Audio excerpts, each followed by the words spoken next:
Hey, welcome to a new video. We are back in Japan, and what a way to start our time back here in Tokyo again. We've just met with Adri, the owner of this S2000. He's driven his car all the way from Spain across the entire world and ended up here in Tokyo a couple of days ago. We've been following him on Instagram, and we knew we had to meet up with him once he arrived here in Japan. We're going to be taking his car into some cool areas of Tokyo and be having a chat with him to kind of find out how all the journey happened.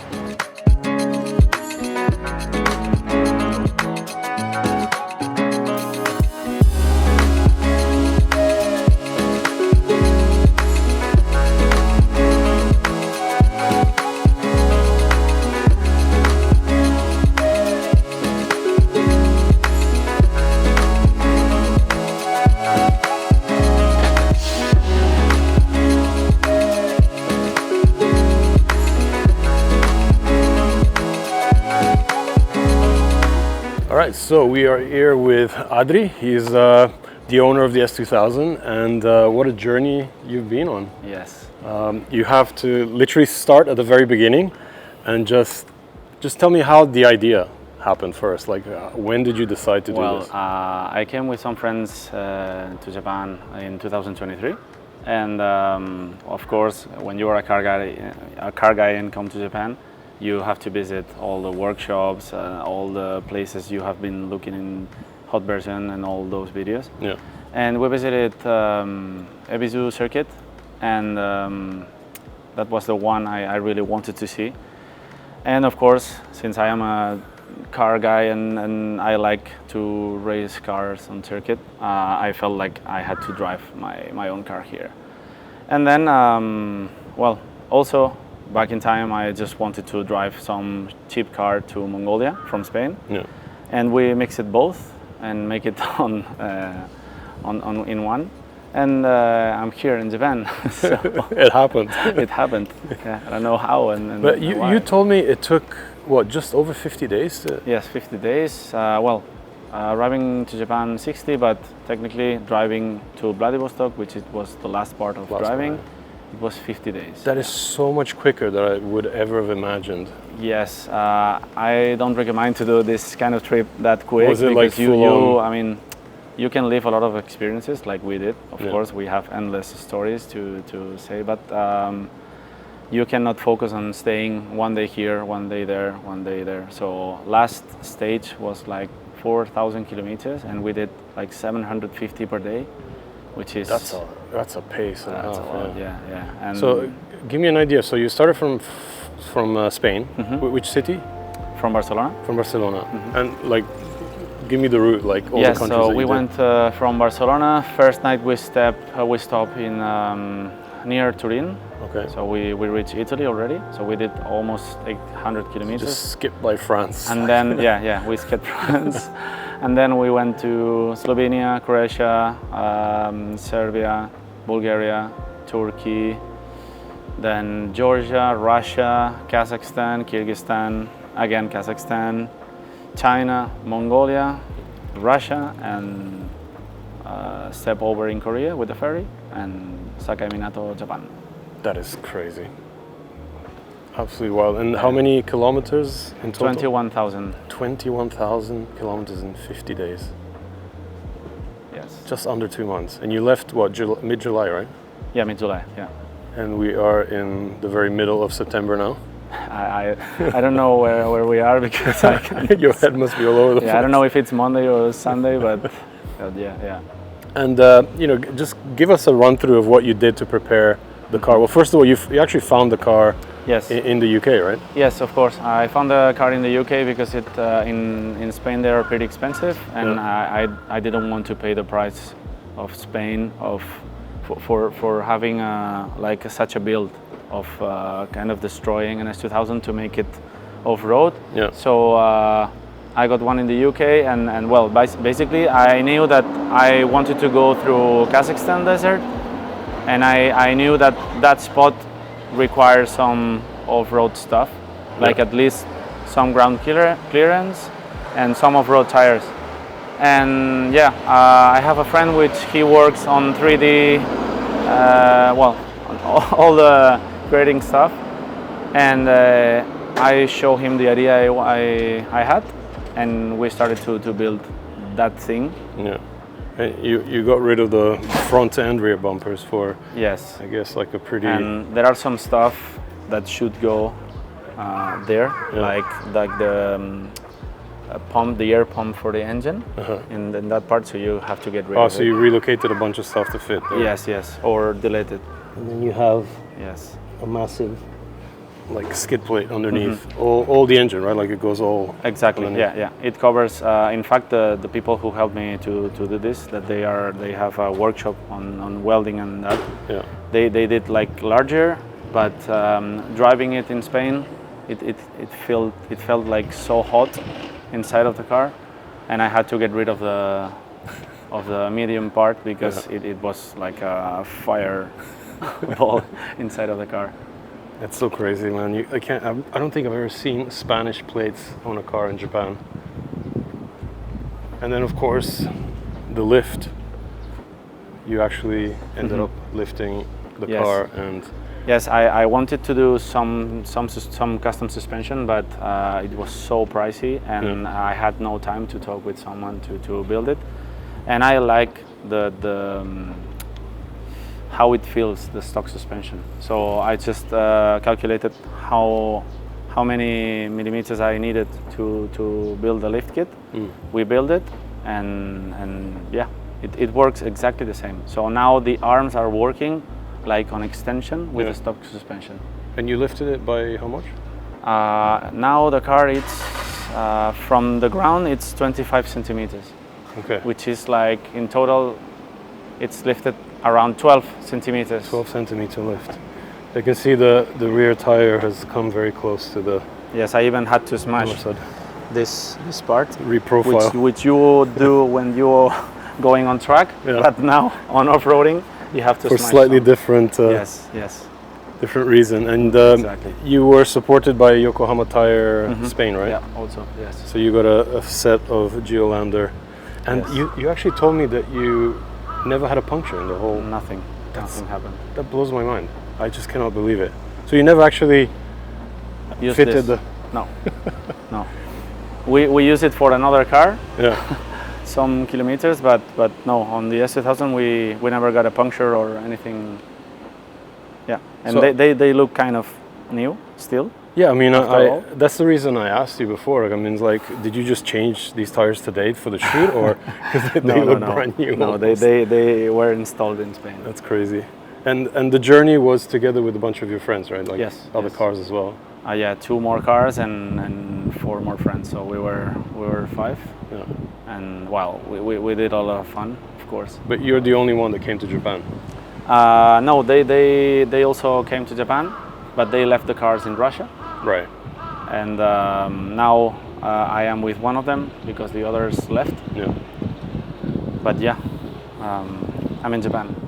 With a Japanese car, you brought the S2000 home, and I Back, guess yes, it was good that you got one in the UK because, of course, right-hand drive yes. comes in handy. Here. Also, to register in Spain, you have to go to the test, to the inspection, Yeah. and the lights, the beam, are on a different way.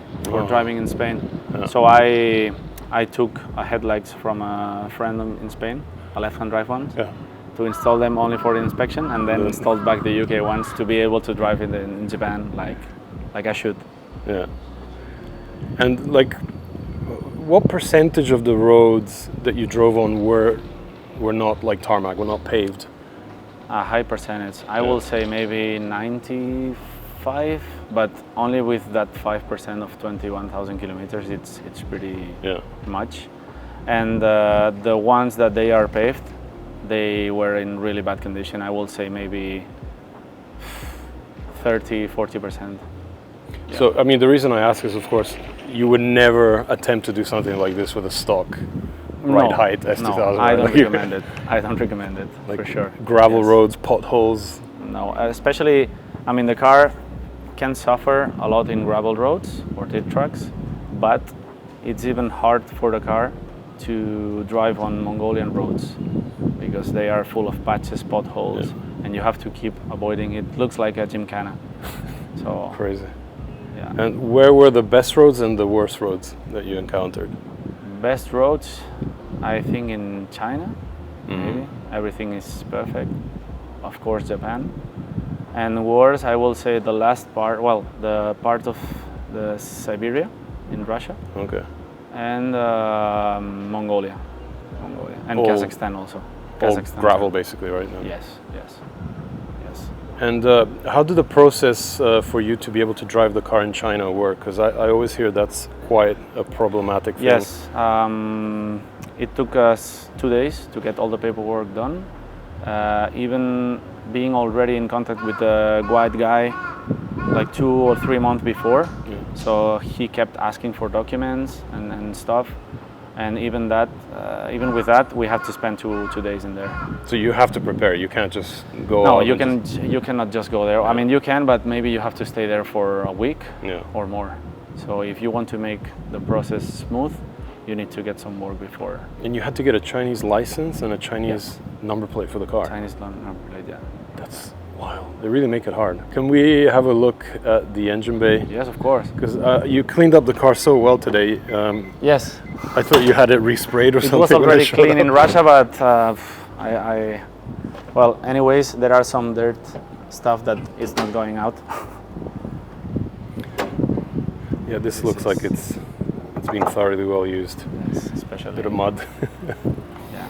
So That basically a completely stock engine minus what, the radiator? Radiator, yes. Pretty much it, right? And I did before leave, I took out the engine, and I did rod bearings, main bearings, Okay. timing chain, tension. So yeah, I did the full maintenance just to make sure that at least I didn't have to worry about this for the following years. And how many miles were on the engine when you picked up the car? When I picked up the car, in kilometers, they were like 1,700. Sorry, 175,000. 175. And like 100,000 miles. 100,000, yeah. And now it's 205,000 kilometers. It's a decent addition in 2 months, Yes, 3 months. yes, yes.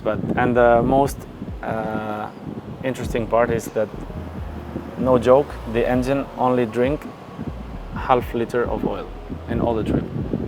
Wow. That's impressive. That I didn't know that. Testament to these motors. Yeah. That's absolutely incredible. This is for all the F20 haters. that they you say never had any issues at all. Never.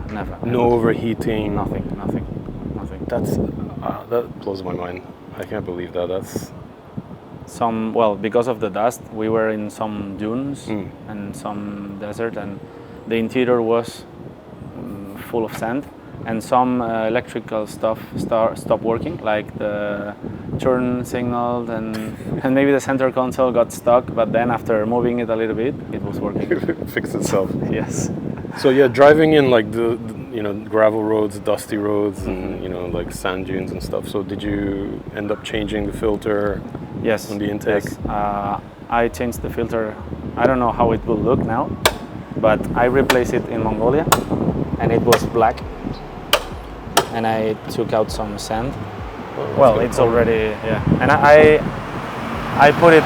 This one was installed in Mongolia, so maybe 8,000, 9,000 kilometers ago, and it looked like this already because, of course, we did a lot of roads, and the worst part also is going behind the trucks, which they are moving a lot of sand or maybe water if it rains, and yeah.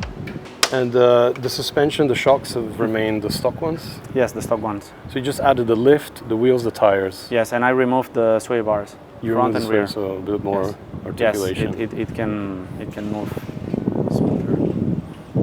Yeah, that's a testament to the S2000. That's incredible. Yes. And of course, the bumpers, which you were telling me you actually plan to put back the stock ones and drive the car here in Japan. Yes. I mean, what's the plan? That was the plan. That was the main idea. I mean, I just want to keep the car like this because it's a special car, and whenever it ends in Japan, I have to install everything back because Japan Customs told me that the car has to be exactly the same Oh, right, okay. than when I imported. So the plan is now to install some bumpers, coilovers, semi-slick tires, some And then wing. you got to go all the way back to bring it out of Japan. Yes. Wow. Okay, that's problematic. But you want to basically enjoy the car as much as possible here in Japan. Yes. Drive the proper roads, circuits. It will be cool to move here for a year, to enjoy every day, but I cannot do this. So I will come back maybe in 2 months or 3, and the plan is to come back to Japan like 4, maybe 5 times this year, to be able to race it in as much tracks as I can. And you mentioned you wanted to enter the car at Attack in Tsukuba. Yes, in February. that will be like the ultimate dream, already being here. All right. Well, we'll have to ask Aoki-san if he's going to allow that. I'm sure he'll like to see something like that entered in the event in one of the more stock categories. Yes. And one of your first trips here in Tokyo is to go to Spoon Type 1, right? Yes. Do some maintenance. I got the appointment for. Do they know? Do they know you brought it in from? Yes. Well, we did the appointment like few weeks or even month back. Right.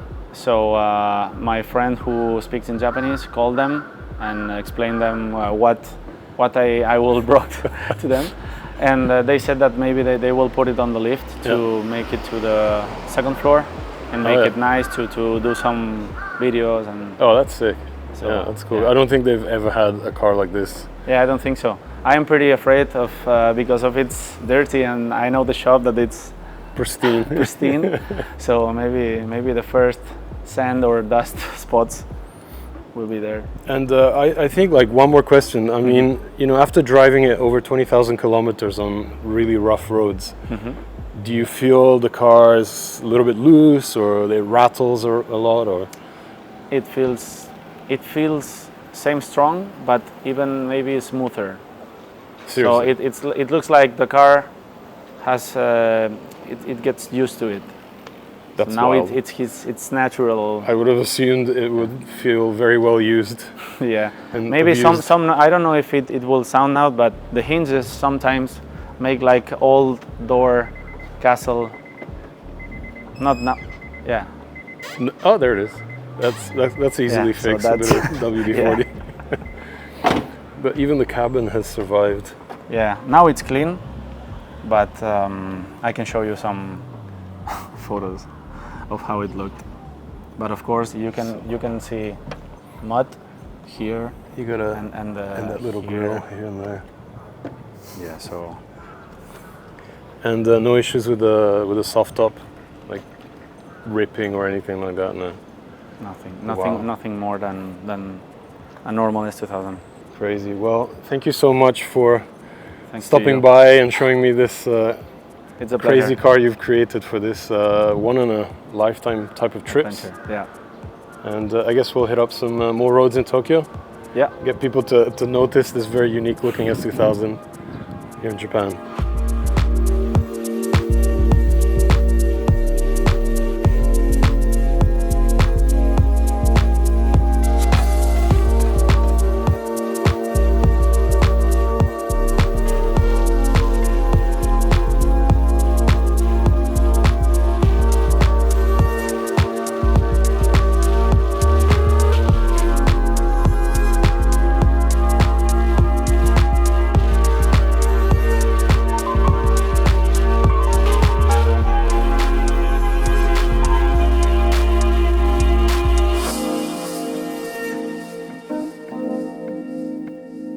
Alright, so we ended up here at Tatsumi parking area because this is a place Adri really wanted to see, and it must be incredible for a guy so deep into the whole JDM scene to even drive his car across the world and then having the ability to bring it to spots like Tatsumi. He's already visited Daikoku and Umi Hotaru, and we just arrived here at sunset. It's a beautiful day today. Sun is setting, parked up next to a sick FD A-Spec, and I just cannot believe that this guy's done what he's done, and he's done it so easily. Like 50 days, 21,000 kilometers, never changed a tire, never had an incident, never had a problem with the engine or any mechanicals. just proving that these cars were built so damn well. Like, testament to Honda for having created this crazy little car. And what a dream drive experience Adri has done with his friends. Some have already gone home, he mentioned. Some have dropped their cars off in Russia at the port. And here is actually the license that China issued for Adri to drive his S2000 across the country there. You're not allowed to drive on a foreign license, so they issue these kind of temporary plates that you have to display on the window, as well as a license. He didn't have to do the whole kind of test, the driving test, but had like a guide handle all the paperwork for him. So it's something that you really have to plan ahead. You can't just set out on a trip of that magnitude and expect everything to kind of run smoothly. You have to prepare the route, to know which countries to hit, possible detours, and all the paperwork required to get yourself through said countries, and of course the car as well. The car gets a passport when you do trips like this. It's called a carnet. Basically, yeah, a little passport paperwork that stays with the car and allows you to legally drive the car and use the car in countries that accept the carnet. I think pretty much every country is able to do that. There must be a few around that don't. But yeah, what a cool little setup. I love how he's transformed the S2000 into an off-road, well, dirt road machine with these custom-made pipe bumpers, allowing the exhaust to kind of peek through there. So basically the stock bumper was cut and the fabricated part fitted in place, and has kind of like a Pajero Evo type rear parcel shelf mount position here for the rear tire. A spare tire that he never actually managed to use because, like I said, never had a puncture, never had an issue. This actually opens up and is a little bit of a storage area for the more used things that he keeps. You can tell he's filled up a lot and dripped a bit too over the last couple of months, driving right across the globe. I love the off-road wheels. This is actually a brand from Spain he was mentioning. Braid sponsored him these wheels, and it's cool that, you know, he's actually representing companies from his own country, Spain. This is actually the name of his own garage. He's actually the owner of a shop, builds cars. And of course the name of this whole trip is Road to Race. The whole idea of Adri bringing his S2000 to Japan is to be able to again lower it. He's gonna be looking for a bunch of parts to kind of bring the S2000 back to stock, or at least track ready condition, and hit up Ebisu circuit. He wants to do Higashi, he wants to do Tsukuba attack. What else did he mention? Fuji Speedway, Suzuka, and Sugo as well. So he's got quite the list, and the whole thing, the whole purpose of this is what was behind the trip, Road to Race. So bring your car here to Japan and you know, continue that drive of a lifetime, hitting up all the legendary spots that you kind of always dreamed of driving on. And he's well on his way to making that a true proposition for him. Look at that beautiful backdrop, Tokyo sunset in the now fenced up Tatsumi parking area.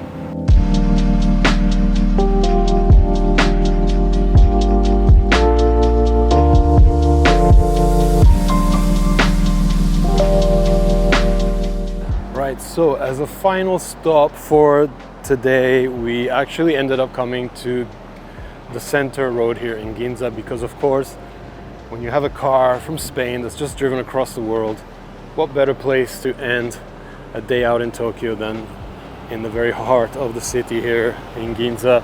And the car is already attracting a bit of attention. I've noticed a few people stopped, had a confused look at it, wonder probably why it's not on Japanese plates and why it's lifted. But what an incredible story Adri has basically done with his trip. It's a you know, a voyage of a lifetime. You know, we all dream of doing something like that. He's actually gone and done it, and so efficiently too. Make sure you follow his Instagram, because he'll be not only updating how he progresses the trip here in Japan, but of course you can go back and kind of see his breakdown of the actual trip across the world that has happened over the last 2 months. So an amazing story, an even cooler car, and the perfect way to enjoy a car, make incredible memories, and meet a lot of interesting people along the way.